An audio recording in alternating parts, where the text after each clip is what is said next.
Hi everybody and welcome to another video which is a Q&A, question and answer, where some people have asked me some questions or I have actually taken questions that people have asked me in the past or what they're thinking about asking me, and I hope to have those answers.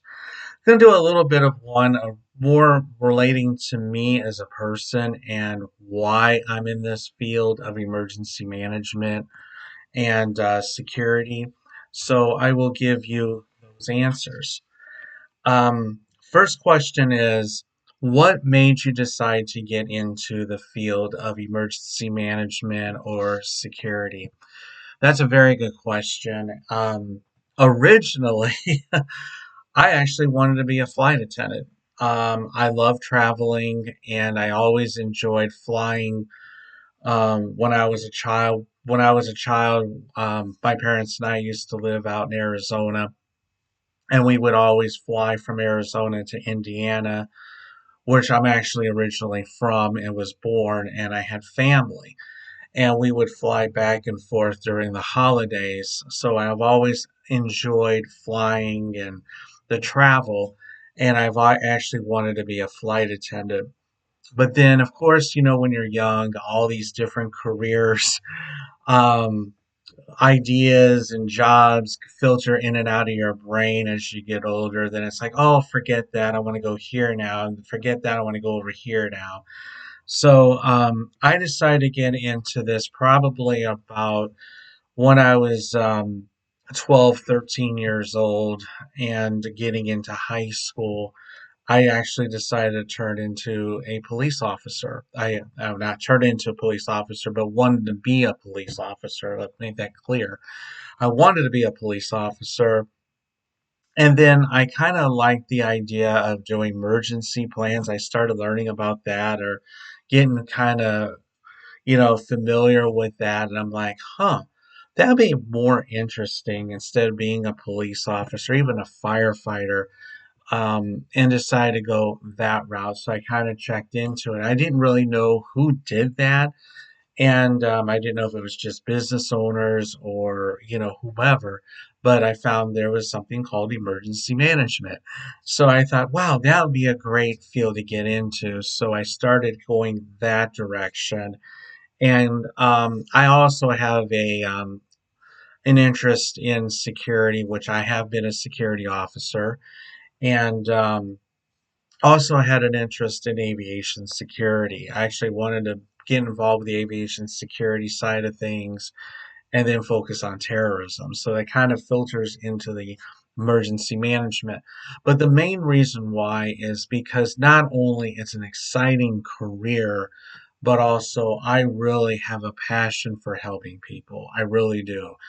Um, when I see emergencies going on, from a fire to an earthquake, a tornado, it just really breaks my heart because I preach this a lot, and incidents can occur in any given time. You'll hear me say that throughout my videos. Incidents will happen, emergencies will happen in any given time.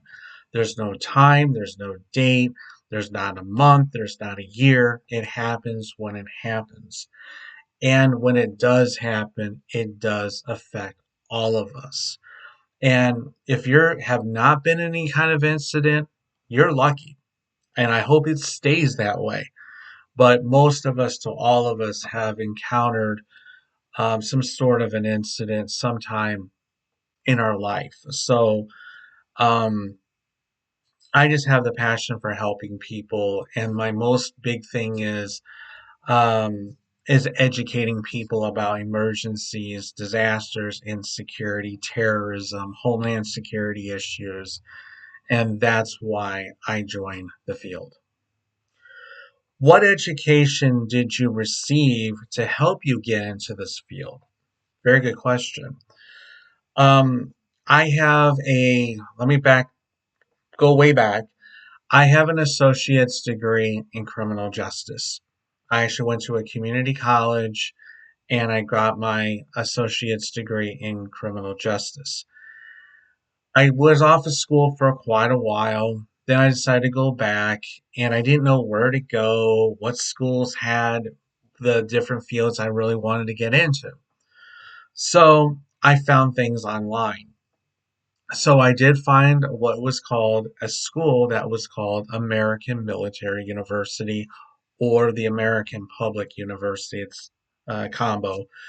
And I looked at them and it was nice and cheap. I liked their schedules, and I started getting involved with that. And that's where I got my bachelor's degree. And I got my bachelor's degree in emergency management. After I did that, I started thinking to myself, should I go for my master's? Should I not go for my master's? And I said, well, I only have a few classes I really need to take to get that master's. So I stuck with the school because I was so familiar with it. So I got my master's degree in Homeland Security. So if you look at it, I have criminal justice, emergency management, Homeland Security. There's one more I wanted to do, actually a couple more like terrorism and fire. Then I could get all the different categories of emergency management, but it didn't really work out there. But whatever, however, the courses I did take kind of did some cross training, so I actually got that. So, but that's where I got my degrees and my education. So, and it help me in the field? Yes, it does, because I get a little bit more of an understanding what emergency management is all about and all the different classes, the different courses that are out there to lead to where I am right now. What additional training courses did you receive to help you again get into the field? Um, I will tell you right now, and I will have a video talking about how to get into the emergency management field later on, but I'll just kind of touch a little bit again why I did it. They recommend you getting as much training as you possibly can in this field. So, any kind of additional training you can get, the better. However, there is a trick. You can't just say, oh, go to the your county or your state emergency management training section and say, oh, there's a class here, there's a class here, there's a class here, and take it for free. The only time you can take it for free is if you're involved, like a volunteer um, kind of mode within those agencies. And if you are outside with not doing any volunteering, you can still take it, but it's going to cost you an arm and a leg. But you want to stay on the free side. So that's why you become a volunteer, which I'll answer that in just a couple minutes. But that's the only way you're going to get these additional trainings is if you're involved with volunteering. It could be a regular volunteer like I am with my county emergency management, being part of the Medical Reserve Corps, known as your MRC. If you're involved with the Rubicon, if you're involved with Salvation Army, the Red Cross, CERT teams, or any kind of other, emergency management type teams or groups that you're involved in, they can help you get those classes. And a lot of times they are free and they will send you, or if there is a price, you'll get a discount. But those additional trainings does help outside of school. It's more additional because some of these universities don't teach some of that stuff because it's more of an emergency management function. So it's more um, trained by them. And that's why a lot of these classes are not offered in a school setting.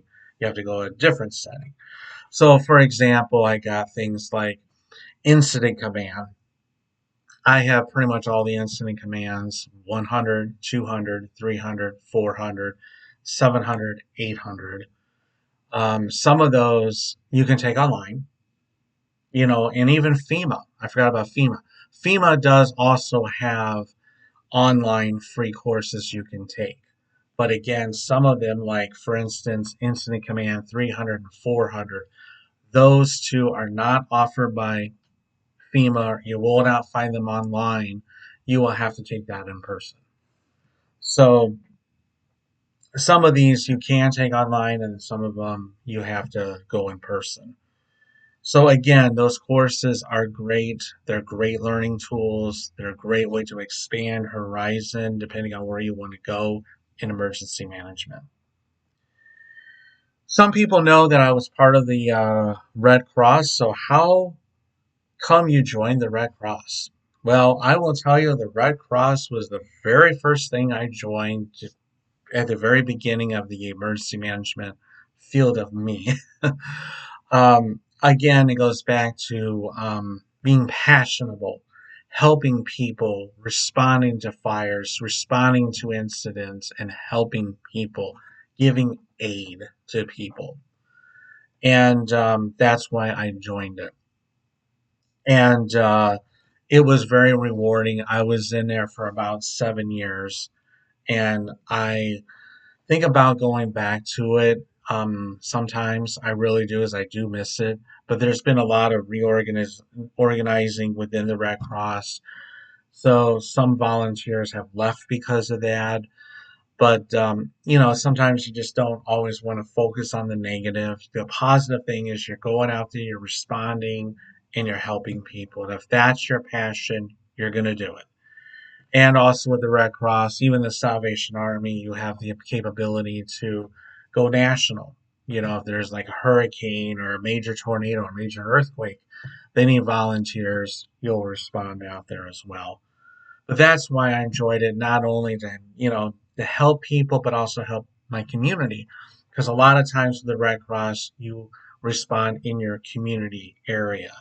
So you're helping not only people, but also your community as well. What all did you do in the Red Cross? And did it help you get into the field? Yes. The main part of the Red Cross that I did was I responded to a lot of local house fires. That's 90% of what I did. Pretty much that's what you're going to do as a volunteer. Luckily, we didn't have that many tornadoes in my area. We had a couple of those. Then we also had probably high winds up to a derecho level. I had never ever done a national response. I've always wanted to, but I just never had the opportunity to do that. But I'm always stayed local. And I got very familiar with the Red Cross very quickly. I really wanted to get myself involved with it. And we had a small team. We probably had about 12 people, 12 to 15 people on our team, and a coordinator. And actually, I was more like, as on a volunteer level, I was actually the assistant um, coordinator at a volunteer level. So I was the coordinator's assistant, and I was also a leader. So I actually took training and took some Red Cross courses to become an actual supervisor. So I got supervisor training, and I became a team leader. So not only did I respond all the time, but I was also a team leader as well. And I was also an instructor. So I did some instructing, taught things like logistics and mass care. That's were the two main ones that I taught. But does the Red Cross help? Yes, it does. Again, it goes back into that volunteering. And again, with additional to your trainings, additional to your degrees, volunteering will help too. And sometimes that could lead you into a job. You could slip in and somehow go somewhere, and then, oh, Red Cross may have a job for you, or the Salvation Army may have a job for you, or your local emergency management, county, state emergency management, even FEMA, and go that way. Any way you can go into some kind of a hole to get in and try to maneuver your way through, you can become an employee. So it does help in that level as well. How come you became a volunteer with your county's emergency management agency and MRC Medical Reserve Corps unit? Again, it goes back to the Red Cross. I left the Red Cross to do something different. So I got involved in my county's emergency management, also connection with the MRC. It's a little bit different because you're now doing things on a county level versus a national type level. So it's a little bit different. And again, this is another thing you can do. Try to, you don't want to overwhelm yourself. And that's not what I'm trying to say is don't overwhelm yourself. But sometimes going from, being a volunteer, like say for the Red Cross for a few years, maybe kind of get out of that, go to the Salvation Army for a few years, get out of that, go to your counties. In the more that you build, you're building up a good resume. And they will look at that and say, wow, you have training in this, you have training from this, you got training from that. And you get all that combined, it makes you a great person. So hopefully this will help you if you want to get into the emergency management field. And again, I will have a video down the road talking about that as well. This is just me. um, what did you do while volunteering for the county's EMA MRC, and did it help you again get in the field? And like I just said, it does help you get into the field. In my county, I just shortly joined my county right before COVID. And I did a lot of things with COVID. We did vaccination clinics. We started out doing like a drive through and helped with that. And then it went into a walk in. So I kind of assisted with that. And then they kind of got rid of that. Oh, no, they kept that for a little bit. And then they went to another location in the county and they opened up another drive through. And I was actually in charge of the traffic um, part of the drive through.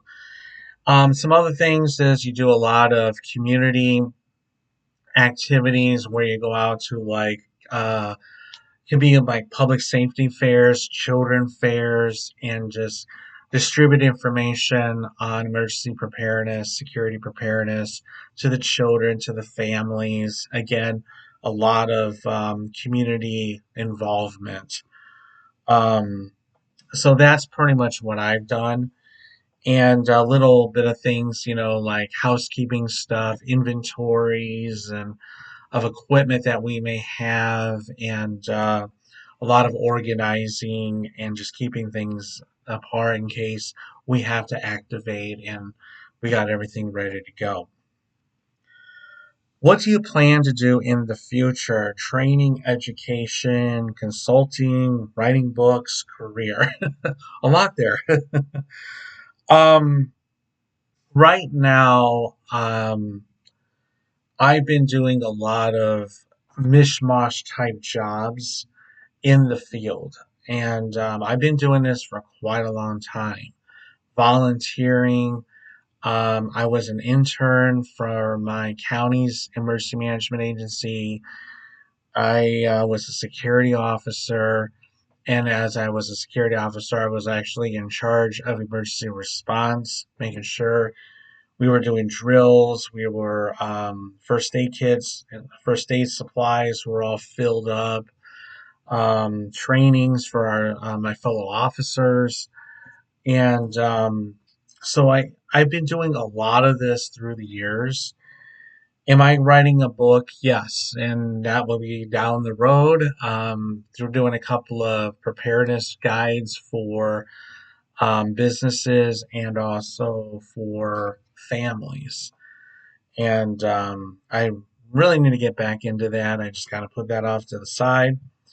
And I love consulting, yes. And I think about getting back into consulting. I was consulting a long time ago, working with businesses, because I will tell you right now, kind of get off the course for a second, and this is something I will talk in future videos. One of the things I see is emergency preparedness is very lacking. It really is. Emergency managers don't always have the time to teach emergency preparedness to families, to businesses. Their main job is making sure their municipalities, their counties, the state, federal level are all up to par in an event of an emergency. If there is an emergency that does strike, they implement their plans. But also, too, some of these jurisdictions oversee other jurisdictions, like my county. My county is in charge of unincorporated areas. We have several different unincorporated areas under my county jurisdiction. So they got to make sure those towns, and even some of the other towns that are incorporated, they come to county as well and say, "Hey, we need your help. Can you review our emergency plans?"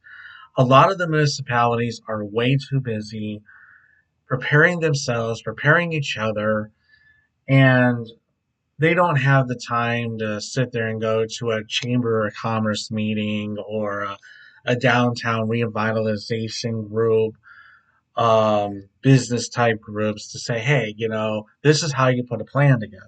They don't have the time to do that. There are some that do. I'm not knocking that. There are some emergency management agencies that might have the personnel and they say this is what this specialist does, and that's what they do. But a lot of emergency managements don't have the time to do that.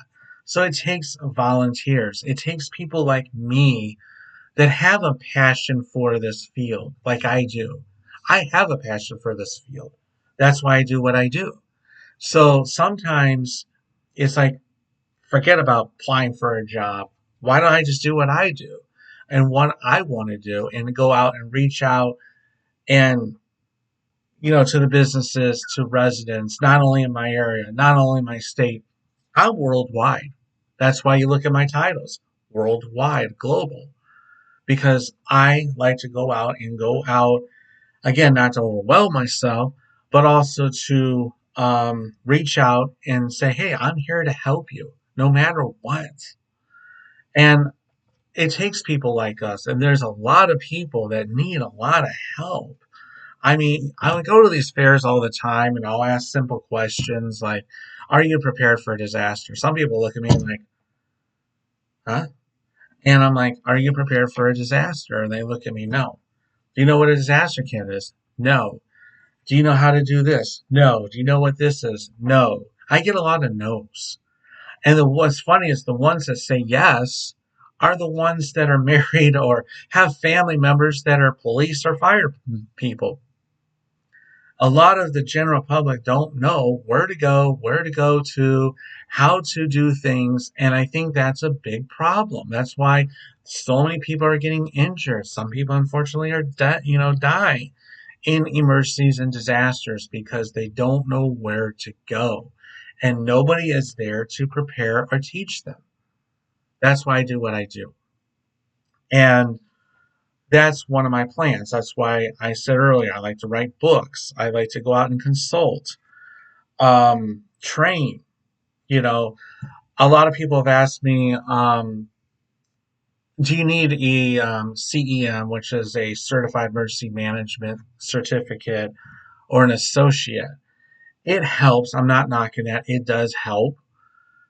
It's equivalent to somebody that might have a CPA or a, a PE for professional engineering. It does help, but is it necessary? No. And the big thing is, to me, is if you have passion, you have your mind, you have a heart and soul, that's all you need. And everything kind of flows together. And that's why I do what I do. And again, I'll get more into this down the road with future videos when I talk about this. But um, that's why I do what I do. And I cannot think of any other job that I really want that's beyond this because there's so much out there that needs to be looked at. There's so much that needs to be taught. And again, I'm worldwide. Things change so drastically, and the way our world is right now, you don't know what's going to happen, and you got to be prepared for anything. So those are things. What my future is like I said, writing books, consulting, education, training, and maybe down the road do podcasts. I mean, I got videos, and I know I don't have many subscribers. I'm trying to get subscribers. Um, and I know, doing videos and being on these, channels takes a lot of time. It takes a lot of effort. It's almost like 24/7. I can make this a 24/7 channel if I really wanted to. And maybe I will, you never know. Or some sort of a podcast, and I could talk about things live and get an audience going, and then bring people in and have people ask questions. Maybe we can do emergency plans live. There's so many things we can do that a lot of emergency management agencies are not doing. So I just want to make that clear.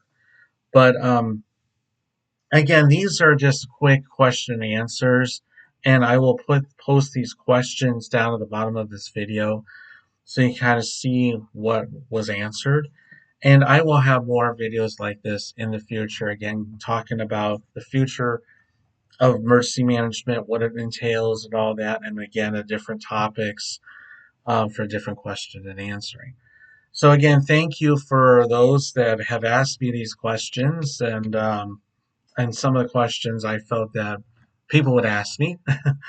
um, and Thank you again for taking the time to watch this video, and we'll see you in another Q&A. Take care, everybody.